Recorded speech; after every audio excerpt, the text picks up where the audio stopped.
Hey all, welcome to Amiya vlog. எல்லோரும் எப்படி இருக்கீங்க? இன்றைக்கி நம்ம இந்த வீடியோவில் தஹி மசாலா, அதாவது தயிர் மசாலா கறி தான் செய்ய போகிறோம். வீட்டில் எதுவும் வெஜிடபிள்ஸ் இல்லாத டைம்லலாம் இதை டக்குன்னு செஞ்சு நம்ம சாப்பிட்றலாம். வெறும் தயிர் மட்டும் இருந்தாலே போதும். இது இட்லி, தோசை, பூரி, சப்பாத்தி எல்லாத்துக்குமே இது சூப்பரான காம்பினேஷனாக இருக்கும். வாங்க எப்படி செய்யுதுன்னு பார்த்துடலாம். அதுக்கு நான் ஒரு பேனில் ஒரு 2 டீஸ்பூன் ஆயில் ஆட் பண்ணியிருக்கேன். அது கூடவே கடுகு நான் 1 டீஸ்பூன் ஆட் பண்ணியிருக்கேன். அது நல்லா வெடித்து வந்தோடனே ஜீரகம் 1 டீஸ்பூன் அதே ஆயிலில் ஆட் பண்ணிக்கலாம். ஆட் பண்ணிவிட்டு அதுவும் நல்லா எண்ணெயில் பொரிஞ்சு வரும்.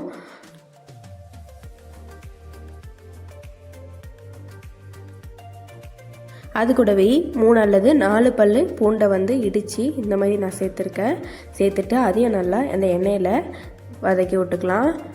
அந்த பூண்டு வாசம் பச்சை வாசம் போகிற அளவுக்கு அதை வதக்கி விட்டுக்கோங்க.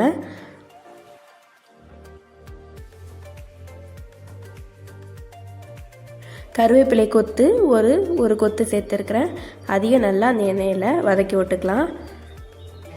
எல்லாத்தையும் நல்லா வதக்கினதுக்கு பிறகு ஒரு பச்சை மிளகாய் நான் அதில் ஆட் பண்ணியிருக்கேன். நல்லா ஃபைனாக சாப் பண்ணி அதையும் ஆட் பண்ணிக்கோங்க.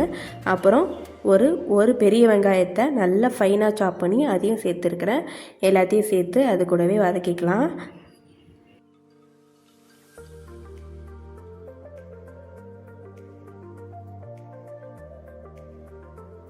இந்த வெங்காயம் டக்குன்னு வதங்கிறதுக்கு நம்ம இதிலேயே ஒரு 1 டீஸ்பூன் அளவுக்கு உப்பு ஆட் பண்ணிக்கலாம். உங்கள் தேவைக்கேற்ப உப்பு சேர்த்துக்கோங்க. அதையும் நல்லா அந்த ஆனியனோட சேர்த்து நல்லா வதக்கி விட்டுக்கலாம். இப்போ நான் அதில் காஷ்மீரி சில்லி பவுடர் இருக்கு இல்லையா, அது ஒரு 1 டீஸ்பூன் அளவுக்கு நான் அதில் ஆட் பண்ணியிருக்கேன். அதையும் நல்லா அது கூட மிக்ஸ் பண்ணி விட்டுக்கோங்க. நார்மல் சில்லி பவுட்ரு போட்டால் ரொம்ப காரமாயிடும். காஷ்மீரி சில்லி பவுட்ரு யூஸ் பண்ணிக்கோங்க. நல்லா கலரும் கொடுக்கும், காரமும் கரெக்டாக இருக்கும். அப்புறம் ஒரு குடைமிளகாயை நான் நல்லா ஃபைனாக சாப் பண்ணி அதையும் நான் அதில் சேர்த்துருக்குறேன். நல்லா அந்த மசாலாவோட நல்லா வதங்கினும், அது வரைக்கும் நல்லா அதை கிண்டிகிட்டே இருங்க. நான் அது கூடவே மஞ்சத்தூள் ஒரு 1/2 டீஸ்பூன் சேர்த்துருக்குறேன். அப்புறம் மிளகு ஜீரகம் நான் ஒரு 1/2 டீஸ்பூன் சேர்த்துருக்குறேன்.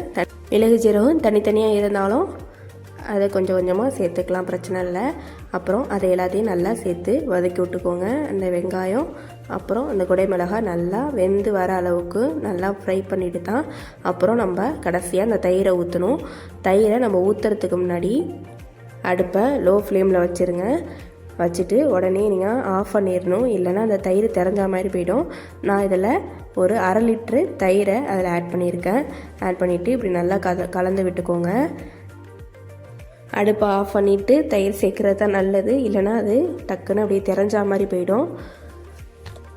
அவ்வளோதான், நமக்கு தஹி மசாலா ரெடி ஆகிடுச்சி. ரொம்பவே சூப்பராக இருக்கும். வீட்டில் கண்டிப்பாக அதை ட்ரை பண்ணி பாருங்கள். வெறும் தயிர் மட்டும் இருந்தாவே போதும். ஈஸியாக இதை ஒரு 5 மினிட்ஸில் செஞ்சு முடிச்சிடலாம்.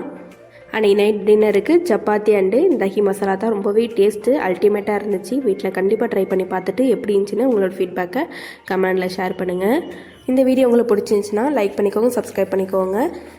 இது போல் நிறைய ரெசிபி நம்ம சேனலில் அப்லோட் பண்ணியிருக்கோம், அதையும் செக் பண்ணி பாருங்கள். இது போல் இன்னொரு சூப்பரான ரெசிபியில் சந்திக்கலாம். ஓகே, தேங்க்யூ ஃபார் வாட்சிங்.